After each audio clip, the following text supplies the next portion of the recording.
Flying horse of profit सोलमान यानी कि हजरत सुलेमान का उड़ने वाला घोड़ा। ऐसे उड़ने वाला घोड़ा जो है ये पहली बार मैं देखने सुनने समझने और सच्ची बात तो ये एक्सपीरियंस करने वाली हूँ। तो wish me luck and all the best to you also my friend. Hey hi hello नमस्ते जी सत श्री अकाल अस्सलाम वालेकुम। मैं निधि शर्मा इंडिया से and I make videos on Islam क्योंकि मुझे ये दीन बहुत पसंद है और मुझे सारे मेरे मुस्लिम ब्रदर्स से बहुत सारा प्यार मिल रहा है। और कुछ मेरे जो मुस्लिम भाई है वो मुझसे ये भी बोलते हैं कि बहनें भी माताएं भी सब मुझसे ये पूछते हैं कि यार तुम्हारी कम्युनिटी में कोई परेशानी नहीं आती, तुमको लोग एतराज़ नहीं करते कि तुम क्या कर रही हो, तुम तो सनातन को फॉलो करती हो, फिर तुम इस्लाम पे कैसे वीडियोस बना रही हो। यार ये बात मैं आपको पहले ही बता दूं कि अगर कोई सच्चा सनातनी है ना तो उसे कभी भी इस काम से दिक्कत आ ही नहीं सकती, क्योंकि ये तो अल्लाह का काम है और अल्लाह ने तो इस पूरी सृष्टि को ही रचाया है। हमारे धर्म में भी हमको यही बताते हैं कि इस सृष्टि का रचयिता एक ही है, सबका मालिक एक, आप उसे भगवान बुलाइए या उसे बुलाइए अल्लाह, वो रहेगा तो हमेशा एक ही यूनिवर्सल एनर्जी। पर लोग ना भटक जाते हैं, अलग अलग रास्तों पे चलने लग जाते हैं और सोचते हैं कि there are multiple creators who have created this universe. सच्चाई तो ये है कि हम लोग बहुत सारे हैं, we are multiple creations of Allah और हमें हमेशा एकजुट होकर के साथ में चलना है। तो क्या आप मेरे साथ इस सफर में चलने के लिए तैयार हैं? अगर हाँ तो आप आमीन लिख करके कमेंट कर दीजिए। मैं भी अपनी तरफ से बोलती हूँ कि सुम्मा आमीन या रब्बुल आलमीन। अच्छा, फिलहाल अपन उड़ने वाले घोड़े फ्लाइंग हॉर्स ऑफ सोलमान के वीडियो पर रिएक्शन करने वाले। वैसे हजरत सुलेमान का उड़ने वाला घोड़ा बोलते हैं तो ज्यादा अच्छी फीलिंग आती है ना। एक ऐसा घोड़ा जो उड़ने की सलाहियत रखता है, सुनहरे पंखों और चांदी जैसे रंगत वाले तारीख के बेमिसाल घोड़े जो कभी हजरत सुलेमान अलैहिस्सलाम के लश्कर की शान हुआ करते थे। लेकिन हजरत सुलेमान ने उन घोड़ों के पंख क्यों कटवा दिए? हम आज इस वीडियो में उन नायाब घोड़ों के मुकम्मल तारीख को जानेंगे। ज़माने कदीम में घोड़े एक बेशकीमत जानवर थे जो न सिर्फ सवारी बल्कि जंगी कुव्वत के तौर पर भी इस्तेमाल होते थे।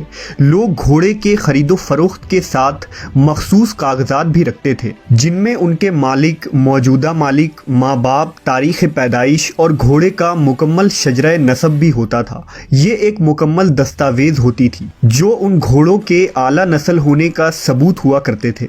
नेज़ उन घोड़ों के तरबियत के लिए नौकर चौकर और रिहाइश के लिए बड़े बड़े अस्तबल होते थे। मुख्तसर ये कि घोड़ों की तरबियत और उनके नस्ल के मुतालिक मालूमात कदीम ज़माने में एक फ़न और काबिलियत मानी जाती थी। रिवायतों के मुताबिक मलका सबा बिल्कीस हज़रत सुलेमान अलैहिस्सलाम के उड़ने वाले तख्त से बहुत मुतासिर थी। लिहाजा एक दफ़ा मलका बिल्कीस को ये ख्वाहिश हुई कि वो भी उस तख्त पर बैठकर हज़रत सुलेमान अलैहिस्सलाम के साथ सैर व सफ़र करे। लिहाजा उसने हज़रत सुलेमान से कहा कि ए अल्लाह के नबी, आप हर रोज़ तख्त पर बैठकर फ़िज़ाओं में सफ़र करते हैं और तमाम दुनिया के गिर्द फिरते हैं, आप एक दफ़ा मुझे भी अपने साथ ले चलें ताकि मैं इस तख्त पर सैर कर सकूं।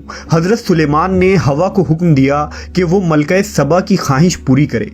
लिहाजा हवा ने तख्त को उड़ाया और उन सब को लेकर एक जजीरे में उतार दिया। रिवायत है कि हज़रत सुलेमान का तख्त जिस जजीरे पर उतरा वो 7 समुंदरों के बीच की जगह यानी एक जजीरा थी। मलका बिल्कीस यहाँ के सब्ज़े और नहरें देखकर बहुत खुश हुई। यहाँ उसने एक अजीबो गरीब किस्म के घोड़े देखे जिनके बाजुओं में पर निकले हुए थे। उन घोड़ों ने हजरत सुलेमान और उनके लश्कर को देखा तो घबरा कर परिंदों की तरह परवास कर गया और नजरों से ओझल हो गया। ये घोड़े सुलेमान अलैहिस्सलाम को बहुत पसंद आए। मलका सबा ने भी उन घोड़ों को बहुत पसंद किया, लेकिन अब वो उनके दस्तरस से निकल चुके थे। लिहाजा जब सुलेमान अलैहिस्सलाम वहां से वापस अपने महल आए तो उन्होंने जिन्नों को हुक्म दिया कि वो उन घोड़ों को जहां कहीं भी हो वहां से पकड़ लाएं। उन जिन्नों ने कहा, हम खुश्की के जिन दरियाओं और समुंदरों में इख्तियार नहीं रखते, وہ گھوڑے سمندروں میں روپوش ہو چکے ہیں، اس لیے اب اگر ان کو وہاں سے کوئی لا سکتا ہے تو وہ ایک سمندری جن ہے۔ حضرت سلیمان نے پوچھا کہ وہ جن جس کا سمندروں پر اختیار ہے وہ کہاں ہے؟ جنہوں نے جواب دیا کہ اس جن نے آپ کی اطاعت سے انکار کر دیا ہے اور وہ آپ سے باغی ہو کر سمندر کے تہ میں چھپ گیا ہے۔ حضرت سلیمان نے اس جن کو پکڑ کر لانے کا حکم دیا۔ لہٰذا آپ علیہ السلام کے غلام جنوں نے سمندر کے پاس جا کر آواز لگائی کہ اے جن، تو جس بادشاہ کے ڈر سے چھپا ہے اس کا انتقال ہو گیا ہے، لہٰذا اب تو باہر آ جا، کیونکہ اب تمام جن آزاد ہو چکے ہیں۔ جب سمندر کے اس جن نے ان کی آواز سنی تو وہ جن اپنے ساتھیوں کے ساتھ سمندر سے باہر آ گیا۔ باہر آتے ہی اسے اور اس کے ساتھیوں کو گرفتار کر کے حضرت سلیمان کے خدمت میں پیش کر دیا گیا۔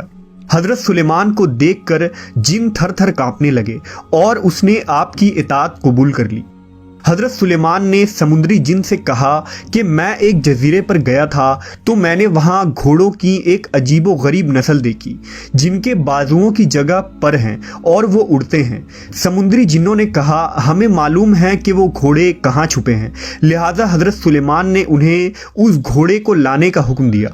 لہٰذا جب وہ گھوڑے ایک چشمے سے پانی پی رہے تھے تو ان جنوں نے اپنی تدبیر اور ہوشیاری سے ان گھوڑوں کو پکڑ لیا اور حضرت سلیمان کے خدمت میں پیش کر دیا۔ یہ گھوڑے نہایت ہی عمدہ نسل کے تھے جن کا نام جیاد تھا۔ لفظ جیاد جید کی جمع ہے جس کے معنی تیز رفتار ہوتا ہے۔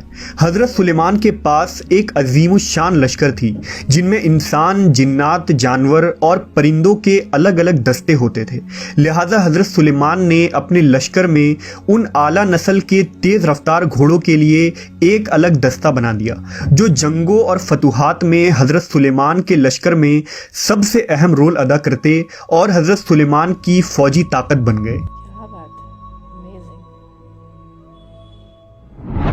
ایک دن کا واقعہ ہے کہ شام کے وقت حضرت سلیمان ان گھوڑوں کو دیکھ رہے تھے اور ان کے بالوں اور پیشانی پر پیار سے ہاتھ پھیر رہے تھے۔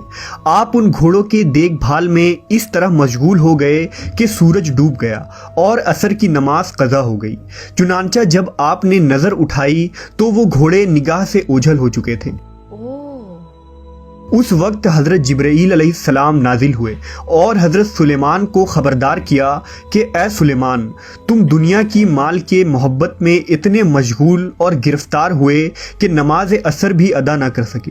اللہ کو تمہاری یہ مشغولیت پسند نہیں آئی۔ حضرت سلیمان نے گڑ گڑا کر اللہ کے دربار میں توبہ و استغفار کیا اور سجدے میں گر کر دیر تک روتے رہے۔ حضرت سلیمان نے فرمایا میرے رب کی عبادت سے مجھے اس چیز نے غافل کر دیا، میں ایسی چیز ہی نہیں رکھوں گا۔ حضرت سلیمان کو اتنا دکھ ہوا کہ آپ نے ان گھوڑوں کو پیش کرنے کا حکم دیا اور پھر ان کے پروں کو کٹوا دیا، لہٰذا ان اعلیٰ نسل جیاد گھوڑوں کے پروں کو کاٹ دیے گئے اور پھر آج تک ان کے پر پھر دوبارہ نہیں نکلے۔ اس کے بعد دوبارہ کبھی اس دنیا میں اڑنے والے گھوڑے نہیں دیکھے گئے۔ اللہ نے حضرت سلیمان کی توبہ قبول فرمائی اور انہیں ان گھوڑوں کے بدلے ہوا پر اختیار دے دی گئی۔ یہ ہوا ان گھوڑوں سے کئی زیادہ تیز رفتار تھی جو آپ علیہ السلام کے لیے مسخر کر دی گئی تھی، جس سے حضرت سلیمان 1 مہینے کا سفر 1 دن میں طے کر لیا کرتے تھے۔ قرآن مجید میں اس واقعے کا ذکر کچھ یوں آیا ہے، اور ہم نے داؤد کو سلیمان عطا کیا، وہ کیسا اچھا بندہ تھا، بے شک وہ رجوع کرنے والا تھا۔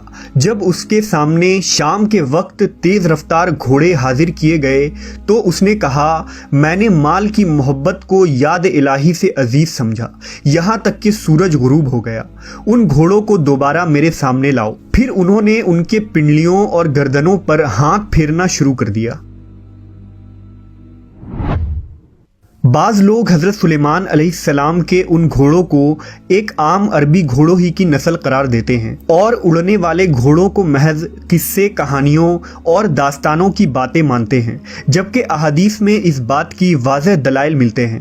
جیسا کہ روایت میں آتا ہے کہ نبی صلی اللہ علیہ وسلم تبوک یا خیبر کے سفر سے واپس آئے تو گھر میں تشریف فرما ہوئے۔ جب تیز ہوا کے جھونکے سے گھر کے کونے کا پردہ ہٹ گیا، وہاں سیدہ عائشہ के खेलने की गुड़ियां रखी हुई थी। नबी सल्लल्लाहु अलैहि वसल्लम की नज़र भी उन पर पड़ गई। दरियाफ्त किया कि ये क्या है। हज़रत आयशा ने जवाब दिया, ये मेरी गुड़ियां हैं। आप सल्लल्लाहु अलैहि वसल्लम ने देखा कि उनके बीच एक घोड़ा सा बना हुआ है जिसके 2 पर भी कपड़े के लगे हुए हैं। पूछा ये क्या है?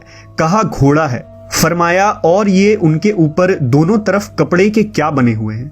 कहा ये दोनों उनके पर हैं। हजरत आयशा ने फरमाया, क्या आपने नहीं सुना कि हजरत सुलेमान के परदार घोड़े थे? ये सुनकर नबी सल्लल्लाहु अलैहि वसल्लम हंस दिए, यहाँ तक कि आपके आखिरी दांत दिखाई देने लगे। ओ गॉड, इतना उन्होंने मुस्कुराया। इस रिवायत से ये बात साफ हो जाती है कि हजरत सुलेमान का घोड़ा कोई आम घोड़ा नहीं था, बल्कि उनके हकीकी पर थे, और इस बात से अरब लोग वाकिफ थे। रिवायतों के मुताबिक जब हजरत सुलेमान अलैहिस्सलाम ने उन घोड़ों के पर काट दिए तो फिर कभी उनके पर नहीं आए, जबकि उनकी नस्ल बरकरार रही। इमाम आली मकाम हुसैन इब्ने अली का घोड़ा जुलजना भी उन ही घोड़ों की नस्ल से ताल्लुक़ रखता था, और जुलजना का सजरा नसब हजरत सुलेमान के घोड़े से जा मिलता है। दुनिया के अलग अलग तहजीबों, इलाकों और मज़ाहिब में भी इस उड़ने वाले घोड़े का जिक्र मिलता है। कदीम यूनान में इस घोड़े को पेगासस के नाम से याद किया जाता है। ग्रीक माइथोलॉजी के मुताबिक ये घोड़ा कदीम यूनान में हुआ करता था, जिसका रंग सफ़ेद था। कहते हैं कि पेगासस का जन्म एक सिपाही पोजाइडन और एक राक्षस औरत मेड्यूजा के मिलाप से हुआ था। रोमन माइथोलॉजी के मुताबिक पेगासस को सिर्फ वही शख्स उड़ा सकता है जिसका दिल खालिस और सच्चा हो। ये घोड़ा निहायत ही अक्लमंद और ताकतवर होता है। कदीम यूनानी लोग इसे ज़्यूस देवता की सवारी मानते थे, जो ज़्यूस को आसमानी बिजलियां लाकर दिया करता था। तारीख में जिस यूनिकॉर्न घोड़े का जिक्र मिलता है वो भी इसी पेगासस के नस्ल से ताल्लुक़ रखता था, जिसके पेशानी पर एक सींग हुआ करता था। यह एक तिलिस्माती और खूबसूरत सींग था जिससे कई बीमारियों का इलाज होता था। यूनिकॉर्न का जिक्र जापान, चीन, रूस और यूरोपीय ममालिक के किस्से कहानियों में मिलता है। कहते हैं कि यूनिकॉर्न दरअसल सिंधु घाटी में रहा करते थे और दुनिया में आखिरी बार भी उन्हें यहीं देखा गया था। अच्छा, unicorn is getting very viral these days. Okay, the video is over. My God, बहुत सुंदर बेहतरीन वाकया, जिंदगी में अच्छी नई सीख देने वाला वाकया। जिस भी इंसान को ये पहले से नहीं पता था कि पेगासस नस्ल के जो घोड़े होते थे उनके पंख होते थे, वो यूनिकॉर्न होते थे, उनके सींग होते थे, वो प्लीज मुझे बताइएगा ना कमेंट सेक्शन में। बताओ नहीं तो भी आज खुश तो हो जाओ कि आज पता चल गया। और कुरान और हदीस में अगर मेंशन्ड है तो yes, it was the scene. पुराने वक्त की ऐसी बहुत सारी बातें हैं जो हमें नहीं पता है पर वो रियलिटी में एग्जिस्ट करती थी। तो हजरत सुलेमान का फ्लाइंग हॉर्स देख करके आज दिल खुश हो गया है, और मैं अपनी पूरी फैमिली को इस वीडियो को दिखाने वाली हूँ क्योंकि ये बहुत ही बेहतरीन तरीके से क्रिएटेड था। And second of all I know it very well कि मेरी फैमिली में ये नॉलेज किसी को भी नहीं है, तो बेहतर है वक्त के साथ हम सच्चे ज्ञान को समझें और अपनाएं। That is it for today. I hope you had a great time with Nidhi Sharma उर्फ योर डियर फ्रेंड खिलाया रिएक्ट्स। आप अपना ख्याल रखिएगा, और हाँ जी, मैं भी अपना ख्याल रखूंगी, गले का भी ख्याल रखूंगी। मेरे लिए दुआएं कर दीजिएगा कमेंट सेक्शन में ना, जल्दी से ये खांसी मेरी एकदम गायब हो जाए और मैं वापस से एक थोड़ी बेटर वॉइस के साथ आपसे कम्युनिकेट कर पाऊँ। मोहब्बत नुमा जो हमारी गुफ्तगू है वो हमेशा कंटिन्यू करे। अभी थोड़ी वॉइस मर्दाना हो रही है, इज इट लाइक दैट? मुझे बताइएगा। चलिए, अपना और अपने पूरे परिवार का ख्याल रखिएगा। अल्लाह हाफिज।